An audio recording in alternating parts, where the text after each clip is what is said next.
There is a house on a quiet street in New Jersey that looks like the answer to a prayer.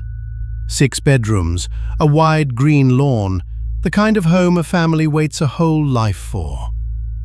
In the summer of 2014, a couple bought it.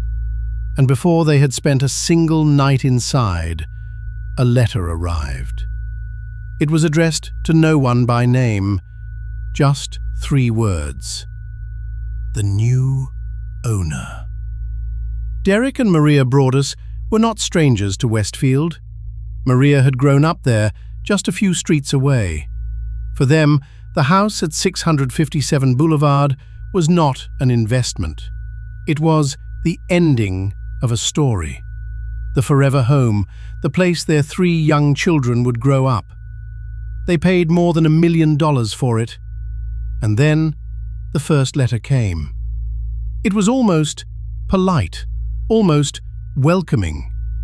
It asked a strange question. It asked why they had come. Did the house, it wondered, call to them? No name, no return address, only the sense that somewhere, someone had been waiting for them to arrive.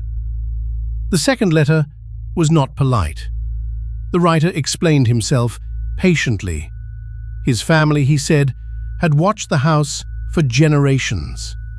A grandfather in the 1920s, a father in the 1960s, and now it was his turn.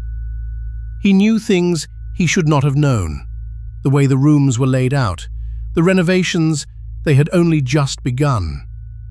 He knew that one of the children liked to paint on the porch. He called the children young blood. He wrote that the house had been waiting for young blood to fill its halls again. He told them this was the product of their greed. And then he asked a question that turned every window on the street into an eye. Who am I? He wrote. Maybe I am in one of the cars that pass. Maybe I am in one of the windows you can see. After that, Derek and Maria stopped bringing their children to the house at all. They went to the police. And then they went further. Private investigators, former agents of the FBI, a specialist who studies the language of letters for the shape of the person behind them. But the watcher left almost nothing. No fingerprints, no digital trail, just paper and patience. Suspicion settled first on the house next door, on an older man whose family had lived there since the 1960s. Neighbors called him harmless, a little odd. He was questioned twice, but there was nothing to tie him to the letters, and he was never charged. Then, a laboratory found something. On the seal of one envelope, the DNA of a woman. It pointed toward a sister, toward a former owner. Even Maria herself was tested. None of them matched. There was a man who played a video game as a character called the Watcher. He too slipped out of the story, missing meeting after meeting until the thread simply ran out. A profiler offered a sketch with no face. Someone local, someone in their 50s or 60s, someone near. Every road led to the same place. Nowhere. And then, the fear changed direction. The story reached the newspapers, and as it spread, the town began to wonder about the Broadduses themselves.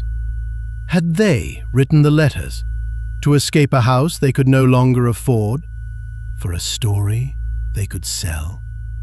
Friends became suspects, neighbors became strangers, and the Watcher wrote again, angrier now.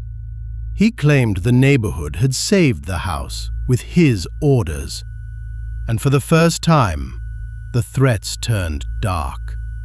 He spoke of a car accident, a fire, an illness that never quite lets go. And then came the detail that unsettles everyone who hears it. Worn down, watched, suspected, Derek began sending anonymous letters of his own to neighbors who had mocked his family. The watched had become a watcher. That is what the house did to the people who loved it. It did not need to harm them. It only needed to make them afraid of each other. They never moved in. They rented the house to strangers who received a letter of their own and stayed anyway. They tried to tear it down, to erase it from the street entirely. The town would not let them. And finally, in 2019, they sold it for $400,000, less than they paid. They walked away from the forever home and never looked back. The new owners, so far, have heard nothing.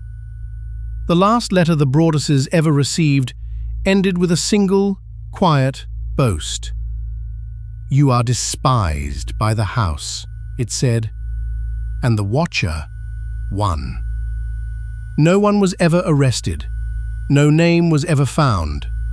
Whatever the watcher wanted, whatever, if anything, lies inside those walls, remains exactly where it has always been. Watching. 657 Boulevard. Still unsolved. The archive stays open.